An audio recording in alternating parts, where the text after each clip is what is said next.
উপনিবেশ বিরোধী যে আকাঙ্ক্ষা, ৭১-এর স্বাধীনতার যে আকাঙ্ক্ষা, ২৪-এর মুক্তির যে আকাঙ্ক্ষা, সেই আকাঙ্ক্ষাকে ধারণ করে ঐক্যবদ্ধভাবে আমাদের আগামী বাংলাদেশ গড়তে হবে।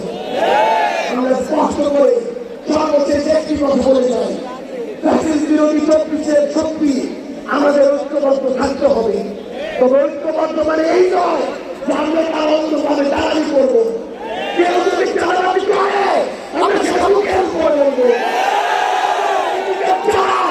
আমরা সেটাও বলবো,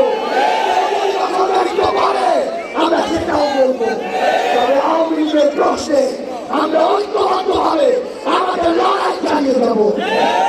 সংগ্রাম সহযোদ্ধারা, রাজনীতিতে প্রতিদ্বন্দ্বিতা থাকবে, প্রতিযোগিতা থাকবে, কিন্তু রাজনীতির যে সৌন্দর্য, এই সৌন্দর্য যেন আমরা ধারণ করি।